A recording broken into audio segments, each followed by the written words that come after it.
Maroc à l'Afrique subsaharienne, mais aussi l'Europe, et renforce davantage l'import et l'export via l'Afrique subsaharienne, vers l'Afrique subsaharienne, mais aussi vers le Maroc et l'Europe. Donc, cette route aujourd'hui, elle est là, elle a été réalisée à sa tranche de Dakhla vers Laayoune à 99%. La liaison de Dakhla au réseau national électrique, c'est un projet grandiose qui a été réalisé à plus de 90%. Le port de Mhériz a été finalisé. Le port de Dakhla est en phase de lancement qui va désenclaver la région et qui va ouvrir le sud du Maroc à travers ces régions du sud. Il va les ériger en pôle émergent, pôle économique important. Et tous les autres programmes contenus dans ce nouveau modèle sont en phase de réalisation. Comme vous savez, cette dynamique de développement, d'abord c'est un choix, mais aussi c'est une stratégie de la part du royaume de développer ces régions et de les ériger en pôle économique créateur de richesse et créateur d'emplois. Merci. La France, je citerai une minute s'il vous plaît. En ce qui concerne, d'abord je salue la présence de la Chambre de commerce française à Dakhla et à Laayoune, qui a été ouvert. Comme vous savez, on a organisé le premier forum d'affaires franco-marocain à Dakhla, qui sont des éléments positifs, c'est des rencontres. Et je salue aussi tous les efforts qui ont été faits par le Crans Montana, qui a réellement joué au rayonnement de la région de Dakhla, et particulièrement la ville de Dakhla, qui a été visitée à plusieurs reprises et qui aujourd'hui est une destination internationale connue, la première destination des sports nautiques au Maroc. Dakhla aujourd'hui est un vrai hub vers l'Afrique subsaharienne. Vous avez vu Guerguerat tout dernièrement, c'est parce que le Maroc aujourd'hui, avec son développement des provinces du Sud, dérange réellement les ennemis de l'unité territoriale marocaine. Et le Maroc se positionne réellement à travers le développement de ces régions du Sud comme véritable hub vers l'Afrique subsaharienne. Et merci, je vous remercie. Merci beaucoup, Sertat. On aura l'occasion de vous redonner la parole. Je voudrais là rapidement revenir en direct de l'Assemblée nationale. Vous avez insisté, vous, Sertat et Si Hamdi, donc sur la qualité du travail avec donc la France. Donc nous avons ce soir deux de nos députés. Nous avons Bertrand Pancher et Mjid El Guerrab. Je vais donner la parole à Mjid El Guerrab et puis à Bertrand Pancher qui a aussi une petite contrainte. Je tiens à le remercier parce qu'il y a un agenda extrêmement serré ce soir à l'Assemblée nationale.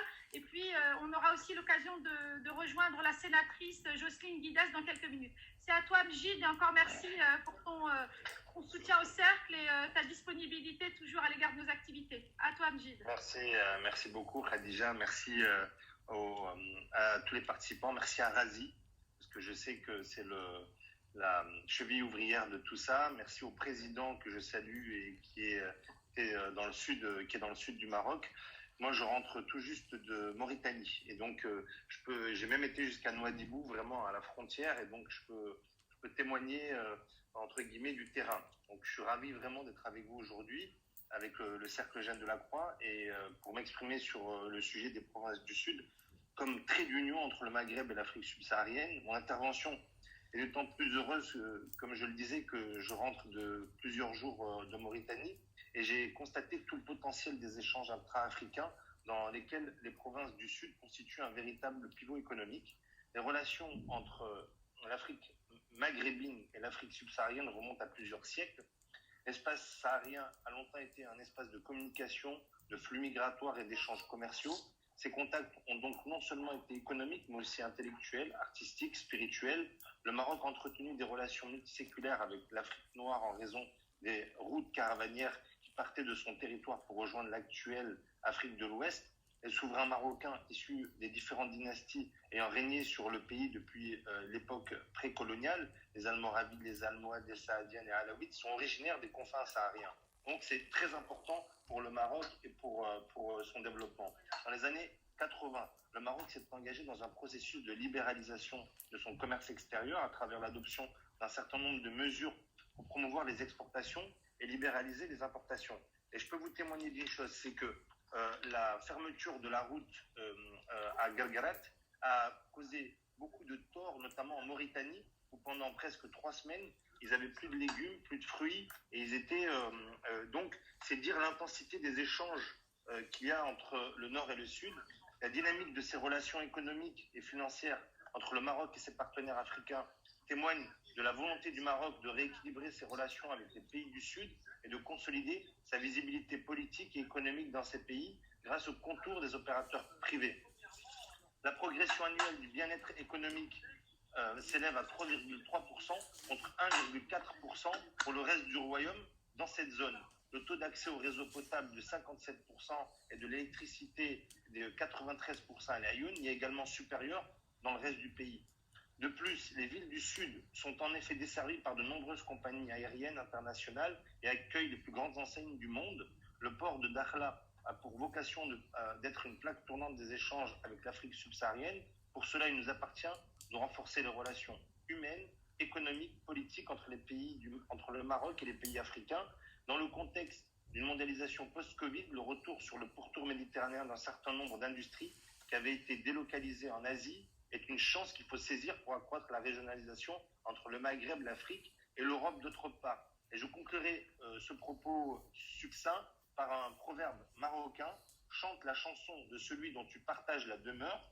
Tout ça pour vous dire que je continuerai ainsi à louer l'intégration africaine afin de bâtir sur des solides bases notre maison commune au peuple du continent. Merci. Mjid, donc monsieur le député de la circonscription du Maghreb et de l'Afrique subsaharienne, pour à la fois cette mise en perspective avec les pays voisins et donc limitrophes à ces provinces du Sud. Je voudrais sans attendre donner la parole à notre ami Bertrand Pancher, le député, et saluer aussi donc, la conseillère régionale, donc Atissar, qui est à ses côtés, qui sont de véritables déjà amis du cercle, amis du Maroc. Donc je vous laisse quelques minutes pour pouvoir faire un point à la fois sur cette amitié, on va dire, indéfectible qui nous lie et qui fait un peu écho dans cette conférence de ce soir. Merci à toi, Bertrand. Oui, alors, chers amis, je voulais vraiment vous dire combien je suis ravi, mais vraiment ravi de vous retrouver. Vous priez de bien vouloir m'excuser parce que j'ai un interview sur une chaîne de télévision française, LCP, dans quelques minutes. Peut-être que j'essaierai de me reconnecter après. J'ai demandé à ma collaboratrice, qui est aussi notre conseillère régionale du Grand Est, Atissar Ibour, d'être à mes côtés. Et Atissar est originaire du sud du Maroc. Et donc, elle me charge également de vous saluer. Je suis vraiment très impressionné par la qualité de cette rencontre, à travers évidemment les intervenants. Je voulais saluer évidemment mon ami Mjid, Moustapha Labid, et puis évidemment le président Salah Bourdi, qui m'a permis de permettre de mieux connaître le Maroc à travers son invitation au cercle Eugène Delacroix à Casablanca dans le cadre du Forum des élus France-Maroc.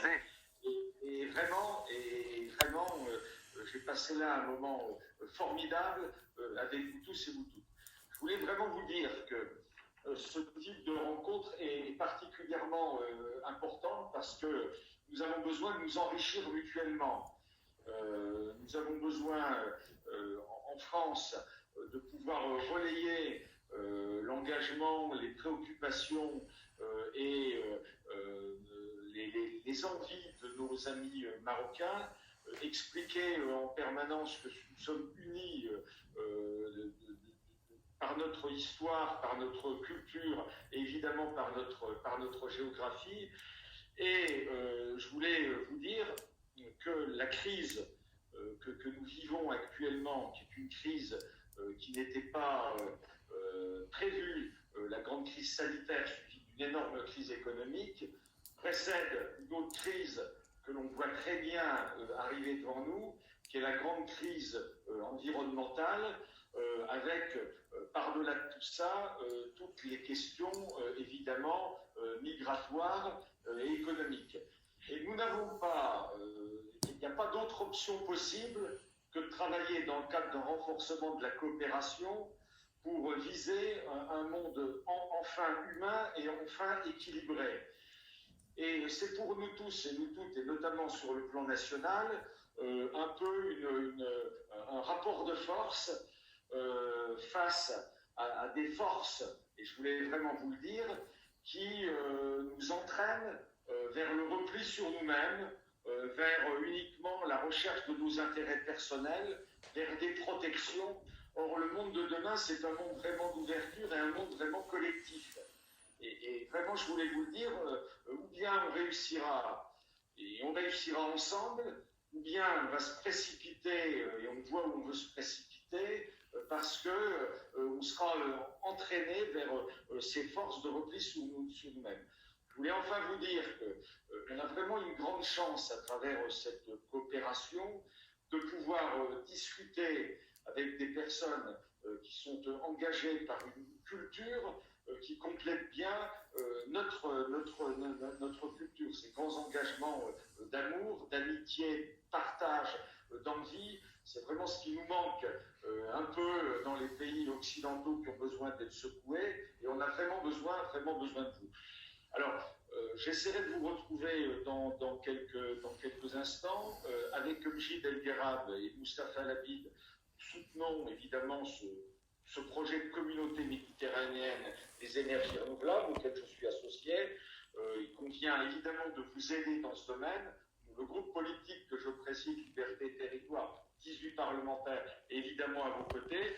Et je conclurai par une très belle citation du grand poète Tahar Ben Jelloun.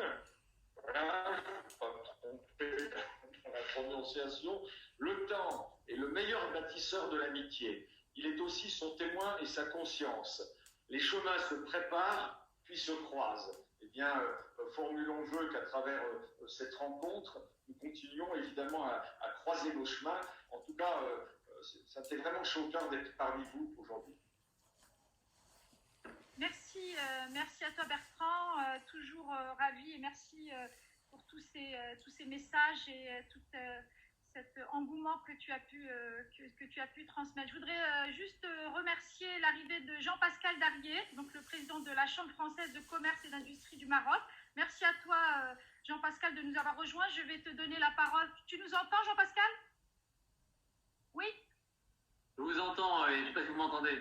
Super, parfait. Donc, je vais d'abord donner la parole à ton, pas l'homologue, mais un des partenaires aussi sur le terrain, donc à Badar Liwa, président de la Commission internationale de la CGF. Juste avant, on a quelques questions. J'ai beaucoup de questions parce que j'essaie de jongler entre les deux interfaces.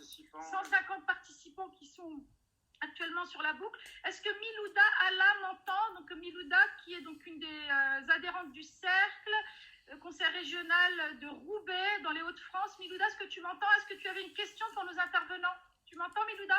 Est-ce que vous m'entendez? Oui, Milouda. Très bien. Oui, j'avais effectivement une question. Alors, bonsoir à tous et à toutes. Depuis le nord de la France et le conseil régional des Hauts-de-France, j'aurais souhaité poser une question à nos représentants marocains de l'Aïoun. Vous avez entrepris d'ouvrir un parc industriel à l'Aïoun. Combien de sociétés se sont implantées? Et y a-t-il déjà de sociétés françaises implantées au parc industriel? Ou dans l'ambition? Merci Milouda.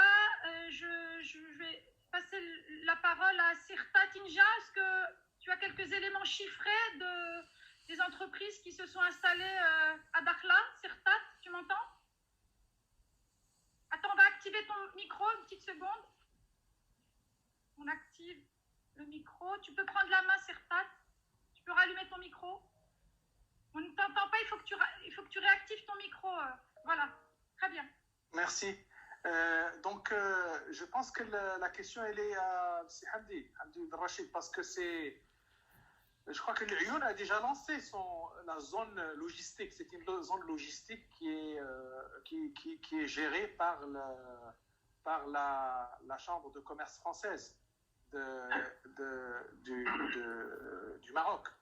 Et tandis que le même projet va être lancé à Dakhla, mais il n'a pas encore été. On semble sur le... On est en train de... Ouais, il est programmé pour un lancement immédiat. Mais les Lyon, je crois qu'ils ont déjà lancé. Ils peuvent vous donner des éléments sur les sociétés qui ont acquis déjà des terrains dans cette zone logistique. De toute façon, je pense que nos deux partenaires, que ce soit Jean-Pascal Dariet et Badr Aliwa, vont pouvoir préciser le temps que je reconnecte notre président Hamdi. Donc, je donne sans plus attendre la parole à Si Badr Aliwa. Merci. Donc, vous avez rejoint depuis Casablanca, c'est ça? Tout à fait, oui. Merci beaucoup. Je remplace M. Chakib Lelej qui malheureusement n'a pas pu être là. Je suis président de la commission internationale de la CGEM. Donc, je salue nos deux présidents de région et messieurs les députés et aussi surtout le cercle Eugène Lacroix. Je suis très impressionné. C'est ma première participation au cercle. Je suis très impressionné par la qualité des invités. Alors, effectivement,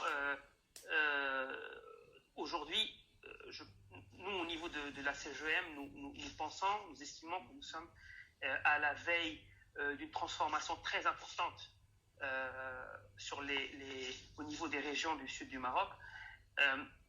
Bien sûr, beaucoup de choses ont été faites, mais beaucoup de choses vont être faites. Monsieur le Président de la région a parlé de la route, c'est une route à peu près de 1000 km qui relie Tiznit à Dakhla. C'est un exemple. Il y a aussi un certain nombre de projets sur le tourisme. Aujourd'hui, l'énergie renouvelable, sur lequel le Maroc est très très volontaire. Le Maroc inclut les régions du Sud dans le programme d'investissement. Moi, personnellement, j'ai fait quelques calculs, je n'ai pas des chiffres exacts, mais je pense que la prochaine décennie, le montant des investissements serait probablement de 6 à 7 fois le montant qui ont été investis lors de la dernière décennie. Donc, peut-être que je me trompe, mais en faisant un peu le bilan, je pense qu'il y aura une accélération qui a déjà commencé, bien sûr, comme a dit Monsieur le Président de la région, mais il y aura une accélération très très importante des investissements. Alors bien sûr, c'est une opportunité très importante pour les secteurs privés marocains, aussi pour le secteur privé étranger avec nos partenaires, parce que ces investissements en partie se font avec des partenariats publics-privés, parce qu'il y a un besoin d'expertise. Donc on parle de stations de dessalement, on parle d'énergie renouvelable, on parle de tourisme, on parle d'infrastructures, on parle de ports. Sa Majesté a parlé lors du dernier discours de ports. Et tout ça, ce sont une accélération très importante, mais en fait qui ne bénéficiera pas qu'à la région, puisque la région est, comme a dit Monsieur Garab, historiquement est un corridor entre la Méditerranée et l'Afrique subsaharienne. Ça a toujours été le cas historiquement. Ça a été moins le cas, malheureusement, dans toute la région saharienne, le Sahara marocain, le sud algérien, le nord mauritanien, le nord du Mali. Mais le seul modèle économique viable et intéressant pour ces régions-là, c'est un modèle de lien économique, d'infrastructure de commerce, d'infrastructure de transport. Le Sahara marocain a en plus l'avantage d'être sur la côte atlantique. Il bénéficiera d'un nombre important d'investissements sur les ports. Donc tout ça, bien sûr, c'est une opportunité, mais c'est surtout une vision stratégique du Maroc de créer ce corridor économique entre la Méditerranée et l'Afrique subsaharienne.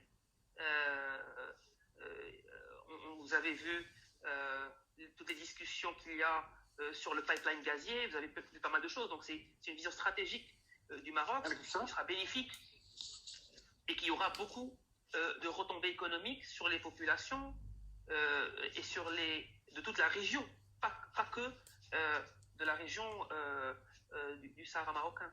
Donc aujourd'hui, nous en tant que secteur privé, très impatients de pouvoir augmenter notre participation dans cette vision stratégique, aux côtés de partenaires, bien sûr, étrangers, aux côtés du financement étranger, aux côtés du secteur marocain, aux côtés du secteur local.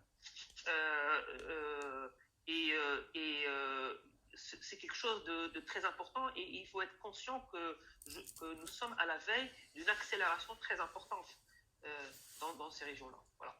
Merci beaucoup, Sibadar, pour cette prise de parole à la fois complète et qui permet également de reposer un peu à la fois le contexte et les grands enjeux. Sans transition aucune, j'aimerais redonner la parole pour un rebond donc de l'implication de la partie française donc au Maroc avec Jean-Pascal Darrié. Donc un gros travail qui a été fait. Je sais que le cercle s'était associé à cette belle initiative qui était, je crois, il y a à peu près 2 ans. Mais je vais vous laisser en dire plus. Merci à toi, Jean-Pascal. Merci Radija. Bon, d'abord, je voudrais féliciter le cercle de la Croix pour son initiative et la qualité des intervenants, dont je retrouve autour de cette table virtuelle beaucoup d'amis. Vraiment, félicitations. Effectivement, la Chambre française de commerce et l'industrie du Maroc est extrêmement engagée vis-à-vis de l'activité économique au Maroc et évidemment vis-à-vis des provinces du Sud. Elle se réjouit de l'être. Regardez aujourd'hui, alors que nous sommes en pleine crise du Covid, finalement les régions qui demeurent en croissance, la région de Darla, la région de l'Aïoun, on va dire, donc c'est bien des secteurs géographiques dans lesquels la croissance du pays reste extrêmement tonique et dynamique. Alors, nous sommes non seulement dans l'accompagnement de cette dynamique économique, nous sommes présents. Effectivement, nous sommes présents à Darla à travers une délégation régionale qui a été inaugurée en mars 2019. Et nous sommes également présents à l'Aïoun à travers une délégation qui a 2 années d'ancienneté supplémentaire depuis mai 2017. Nous avons des compétences présentes sur place. Donc l'idée, c'est effectivement d'accompagner ce développement économique, d'aider les entreprises, quelles qu'elles soient, à créer du business, créer de la valeur. Nous avons évidemment de façon concrète des adhérents, 26 adhérents à Darla, 39 adhérents à l'Aïoun. Ça donne une idée de la dynamique que nous accompagnons. Et puis, vous le disiez tout à l'heure, nous avons participé à la mise en œuvre d'événements, forum d'affaires à Darla, à l'Aïoun, accompagnement de missions de prospection. Donc cet engagement, il est extrêmement concret. Nous étions récemment, malheureusement en virtuel, mais avec les Pays de Loire, pour travailler à travers un partenariat région Pays de Loire et la région de Darla, sur l'idée d'identifier quelles sont les pistes de développement économique dans le domaine halieutique, dans le domaine portuaire, quel développement on peut mettre en œuvre et imaginer. Et on a à cette occasion, donc c'était il y a quelques semaines, au mois d'octobre, on a mis en relation des entreprises présentes à Darla et des entreprises de la région Pays de Loire. Donc nous sommes présents, nous le sommes de façon concrète et nous participerons au développement économique avec, en privilégiant effectivement cette fluidité de relation entre la France et le Maroc, qui est un vecteur de création de valeur entre les 2 pays.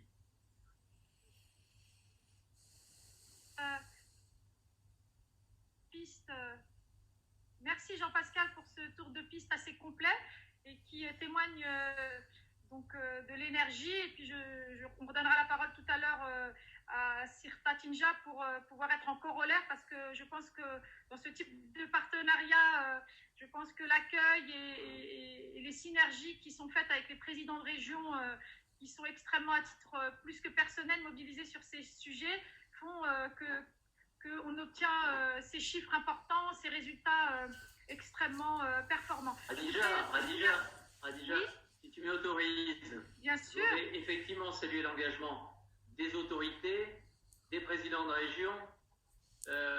Cette présence, elle a été possible grâce à l'accompagnement qui a été fait, la facilitation par les autorités. Il y a un besoin, il y a une demande, il y a des attentes d'entreprise, mais il y avait aussi cet accompagnement à la fois des élus et des autorités qui a été une condition de réussite de notre implantation.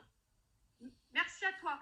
Donc, je voulais qu'on revienne en Île-de-France et je voudrais donner la parole à Madame la sénatrice, donc Madame Jocelyne Guidez, donc une amie du Maroc. Nous avons eu le grand plaisir, je tiens à remercier donc notre membre du bureau, Moustapha Marouchi, qui fait avec elle un joli binôme parlementaire et élu de terrain. Donc, merci à toi, Jocelyne. Merci du soutien et puis surtout nous on te remercie aussi pour la confiance que tu nous accordes et puis je sais que tu es une amoureuse du Maroc, on peut le dire comme ça, Jocelyne, ce soir.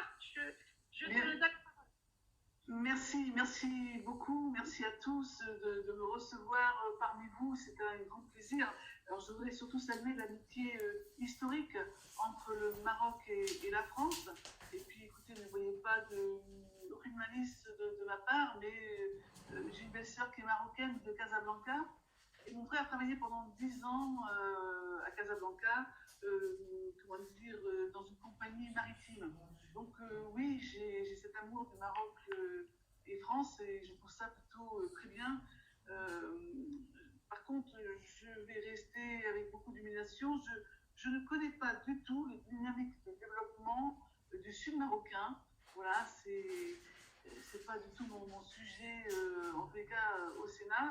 Par contre, je voudrais féliciter quand même le deuxième centre culturel qui va se faire pas très loin du Sénat, d'après ce que j'ai compris. Voilà. Le centre des cultures du Maroc. Voilà, c'est ça. Ça va être le deuxième centre, hein, puisque le premier centre, je crois, a été fait à Montréal. Si j'ai. Tout à fait. Voilà, c'est ça. Donc, ça va se passer pas très loin du Sénat, donc ça va être très pratique pour nous pour aller visiter une fois qu'il sera fait. Même si j'ai bien compris que c'était pas si évident que ça, parce que je crois qu'il sera assez moderne parmi, je dirais, un endroit plutôt ancien. Mais après tout, on a fait quand même on a construit le Louvre. Je me rappelle que du temps de Mitterrand, ça avait fait un peu scandale, ce côté un peu moderne, mélangé un peu à l'ancien. Regardons ce que ça va être comme lieu. Moi, j'attends ça avec impatience, en tous les cas. Et puis, il faut savoir que moi, au Sénat, je parle plutôt de la santé, ce sont mes commissions, voilà, du monde combattant, donc rien à voir avec le développement économique du sud marocain. Mais je suis en tout cas très attentive et je trouvais ça très intéressant de vous écouter les uns et les autres. Je serai toujours à vos côtés, en tous les cas, pour vous appuyer s'il y a besoin d'un appui quelconque. Ce sera avec en tout cas un grand bonheur et en tout cas une chance pour moi aussi. Merci de ces mots, de réinsister un peu sur la spécificité et l'engagement aussi du Royaume du Maroc sur les questions culturelles qui sont aussi une belle priorité, qui sont aussi prises en compte dans les projets de développement des provinces du Sud. Les deux présidents ne me contradiront pas. Et puis, bien entendu, sur la question, je sais que c'est votre sujet, Madame la sénatrice, sur la question de la santé, on peut aussi saluer le travail de mobilisation du Royaume donc sur cette pandémie et les annonces aussi extrêmement saluées de la prochaine campagne de vaccination. C'est ce que j'ai vu, oui. En effet, que nous aurons l'occasion de suivre avec un regard croisé par rapport à l'expérience et à la manière dont ça va se faire ici au niveau national. Merci à vous. Je vais reprendre avant de donner la parole aux opérateurs parce que l'idée pour nous, c'était aussi de donner la parole à ceux qui réalisent concrètement sur le terrain. On a pas mal d'entreprises françaises qui sont connectées ce soir. Un petit mot, donc je sais qu'il y a Siam Labiche qui est connectée, donc c'est une de nos élus. Je vais vous souhaiter à tous une très bonne soirée. Merci. Merci Jocelyne. Merci Madame la sénatrice. Je vais donner la parole à Siam Labiche, donc notre élue, donc qui est notre référente un peu sur la région du Rhône. Siam, tu m'entends? Est-ce que Siam, tu peux réactiver ton micro? Oui. Bonsoir Siam. Bonsoir Khadija. Je ne sais pas si on m'entend. Si, on t'entend. Si, tout à fait. Est-ce que tu aurais une question sur l'un de nos intervenants, une observation ou une remarque à faire? La première chose que je voulais dire, c'est saluer cette organisation, véritablement saluer le travail qui est réalisé par le Cercle Jeune de la Croix, encore une fois, et remercier l'ensemble des intervenants. Alors peut-être une question, oui, sur l'université de médecine qui est entreprise sur l'Aïoun. J'ai cru comprendre qu'il y avait un projet de construction d'une université de médecine à l'Aïoun. Quand est-ce qu'elle sera ouverte? Et puis surtout, quelles sont les sections que vous voulez ouvrir et le nombre d'étudiants qui auront la possibilité de profiter de ce que vous allez développer et déployer? Parce que sur la métropole de Saint-Étienne, on a quand même une grande université avec environ 30 000 étudiants. Et ces sujets-là nous intéressent très fortement. Merci Siham. On est en train de reconnecter. On a eu une coupure de connexion avec nos amis qui étaient en direct de l'Aïoun. On est en train de rétablir le fil.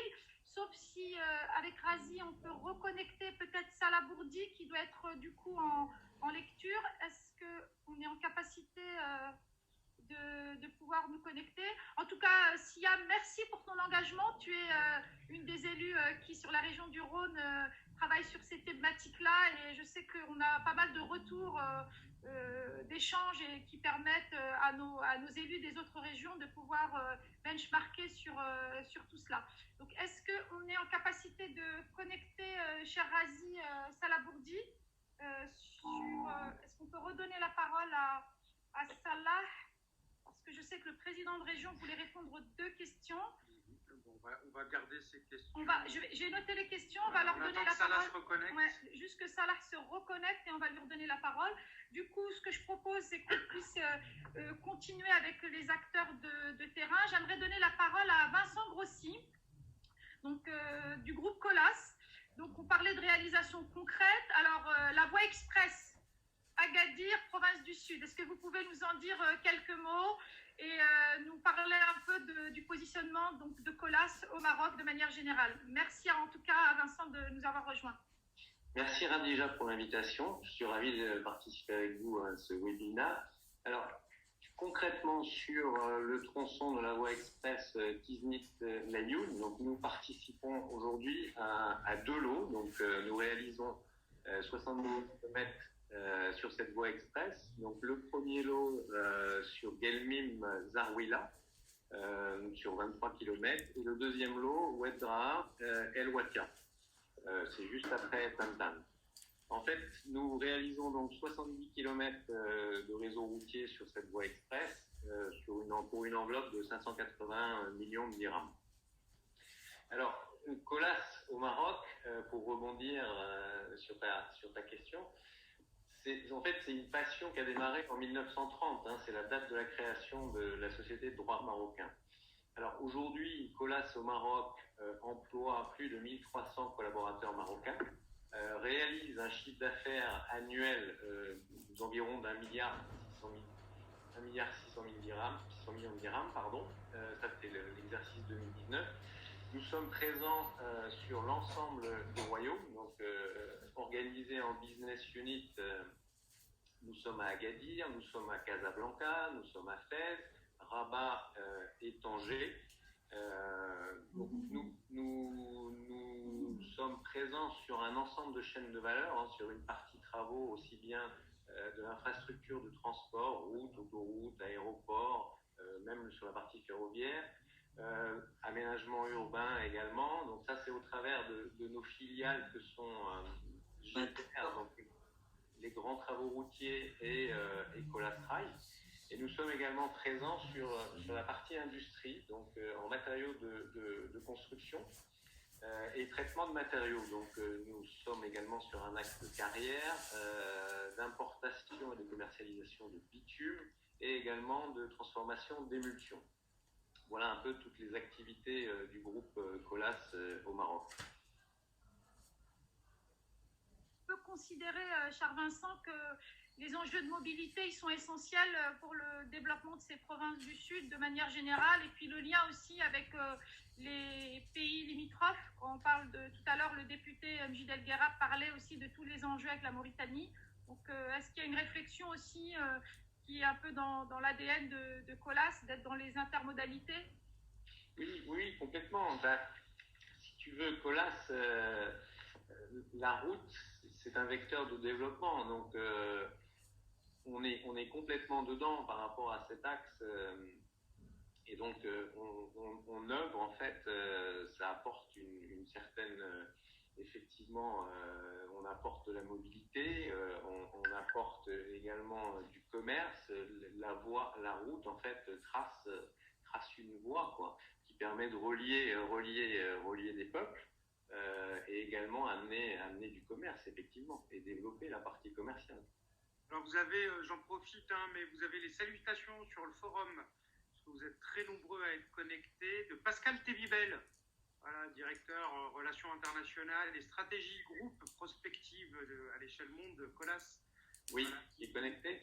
Il est connecté et il vous contrôle. Eh bien, on le salue. Et en tout cas, merci Vincent d'avoir répondu avec beaucoup d'enthousiasme. Et on aura l'occasion, ils l'ont annoncé, nos deux présidents de région, d'un prochain déplacement. Et puis on aura l'occasion peut-être de venir te voir à Casablanca et qu'on puisse un peu discuter de manière plus précise sur les autres enjeux. Mais on sait que le COLAS reste un partenaire important du Maroc. Merci à toi, cher Vincent.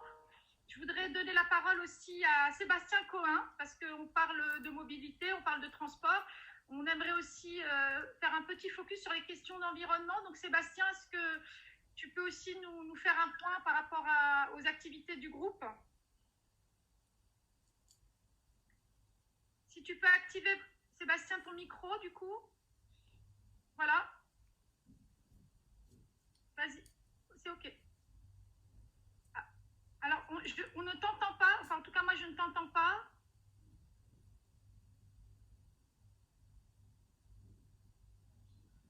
Je débranche le micro et puis le reprends. Peut-être redébrancher le micro et le réactiver du coup. Réactivation du micro. Est-ce que je suis la seule à ne pas entendre Vincent? Est-ce que vous entendez Vincent? Non, non plus? Non, personne. Ah. Personne n'entend Vincent? Alors, du coup, le temps que ça se résolve, je voudrais donner la parole aussi aux partenaires incontournables de ces belles provinces, parce que ce sont des éditions qui montent en puissance chaque année, avec un travail de qualité de très grand niveau. Je voudrais donner la parole à son Excellence Jean-Paul Carteron, donc du Crans-Montana, donc un des grands événements incontournables de ces belles régions. Je vous donne la parole pour nous faire un peu un retour de ces différentes éditions et puis aussi de la dynamique et de tout ce qui permet, c'est cet outil qui est très très fédérateur et qui permet de mettre en avant l'ensemble des réalisations. C'est à toi, Jean-Paul. Merci, bonsoir à tous. On parlait de montée en puissance. Malheureusement, la puissance s'est arrêtée cette année pour cause de Covid. Et 15 jours avant le forum prévu à Darla, alors que tout était en place, les tentes étaient montées, Monsieur le Président en est le témoin, tout s'est arrêté et j'espère que nous serons bientôt au bout de cette période dramatique que nous vivons et qui nous a fait arrêter toutes ces activités. Je suis arrivé à Darla en 2015. C'était une proposition que j'avais faite spontanément à Sa Majesté de venir organiser un de nos forums dans le sud du Maroc. Je faisais ça par affection et par sympathie pour votre roi et aussi pour cette belle région. Et j'avais prévu au départ, il y avait très peu de chambres d'hôtel, et c'est important de le préciser, à l'époque, j'avais prévu au départ de faire un forum de 40 à 60 personnes. Et puis vous avez de l'autre côté d'une frontière des gens très sympathiques qui ont déclenché sur moi un enfumage mondial, à tel point que j'ai pu constater la sympathie universelle dont bénéficie le forum de Crans-Montana, puisqu'à chaque fois qu'on versait sur mon nom une poubelle sur Internet, j'avais 150 à 200 emails disant « nous venons ». Et je me suis trouvé un jour à Rabat avec 60 chambres d'hôtel qui étaient disponibles et 1300 participants. heureusement, Sa Majesté avait une réponse. Et cette réponse, c'était le bivouac royal.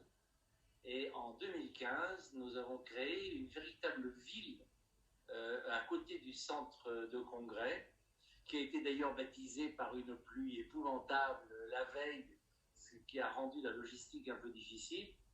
Et nous avons eu plus de 1000 personnes qui sont venues, je crois, à la première édition.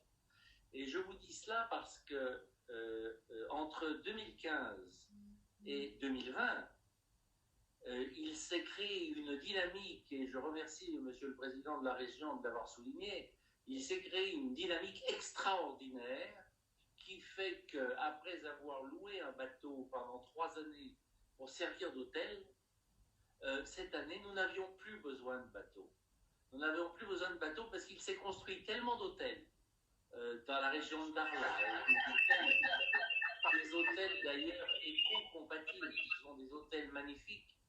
Et il s'est créé tellement d'hôtels qu'on avait suffisamment de chambres pour loger tout le monde. Il suffit de se poser une fois par an à Darla en avion sur l'aéroport pour voir la croissance absolument extraordinaire de cette région et le développement d'un potentiel unique. Je suis heureux d'avoir fait cela parce que je suis aujourd'hui citoyen d'honneur de Darla et je me sens concerné par le fait que pendant des décennies, une bande de gens peu recommandables ont cherché à mettre une cloche sur la population du sud du Maroc. Empêcher les conférences, empêcher les relations internationales, empêcher les connexions internationales. Et tout cela a été extrêmement lourd à supporter. Et je suis heureux, bien sûr, que le Forum de Grand Montana n'a pas tout fait, loin de là, mais je suis heureux d'avoir été un catalyseur. En ayant amené des milliers de personnalités internationales du monde entier dans cette ville, de faire en sorte qu'aujourd'hui, dans le monde entier, on parle de Darla. Et dans le monde entier, on parle des territoires du Sud. Et lorsque j'étais avec votre ministre, M. Bourida, à La Ayoun, juste avant le confinement, en février, on ouvrait les premiers consulats à La Ayoun, j'ai vu le dynamisme qui s'était créé. Et je vais vous dire une chose, le sud du Maroc, c'est en soi un potentiel gigantesque. Merci beaucoup. Un potentiel, voilà. Pardon. En tout cas, merci, cher Jean-Paul, de tout ce rappel, cette remise en perspective, de montrer à quel point les enjeux ont été forts.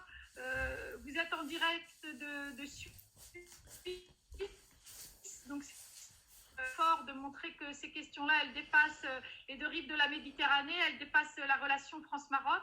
Et je voudrais juste, parce que je pense que Si Hamdi confirmera un peu tout ce qui a été dit sur cette mobilisation, donc je redonne la parole parce qu'on avait eu 1 ou 2 questions. Salah, est-ce que tu m'entends?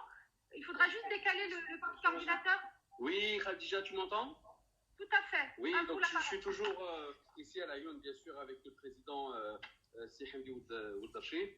Donc, il voulait répondre à 2 questions qui nous ont été posées. Celle de Migdala sur le parc industriel qui a été installé. Et on a eu l'occasion aujourd'hui, avec la petite délégation qui m'accompagne, et notamment Baïja, de visiter les installations et le travail qui a été accompli ces dernières années. Et la question aussi de Siam Labiche de Saint-Étienne sur la fac de médecine. Je vais laisser M. le Président donc répondre à ces questions. Merci Khadija. On excuse parce que c'est le problème technique, mais ce n'est pas la question qu'on n'a pas de raison. C'est la magie des provinces du Sud. On arrive toujours à reconnecter tout le monde. Premièrement, la question de la fac de médecine, Inch'Allah, ça sera pour l'année prochaine, 2020, septembre 2020, Inch'Allah. 2021, septembre. L'estimation, Inch'Allah, on reçoit 3000 étudiants, Inch'Allah, la première année. C'est la vision, le Grand Sud et le Nord d'Afrique. On cible la Mauritanie, les Maliens, les Sénégaliens et les Côte d'Ivoire. Ça déjà, on a 125 bourses qu'on a données les amis africains à travers la مديرية خطات اسمه مديرية التعاون الدولي l'AMS. La direction de la coopération. La direction de la coopération. La direction de la coopération هذه اللي سولت عن البارك اندستريال. Alors, j'étais Milouda là sur le parc industriel avec la CFC. Madame Milouda. Oui. Madame Milouda, la question ديال le parc industriel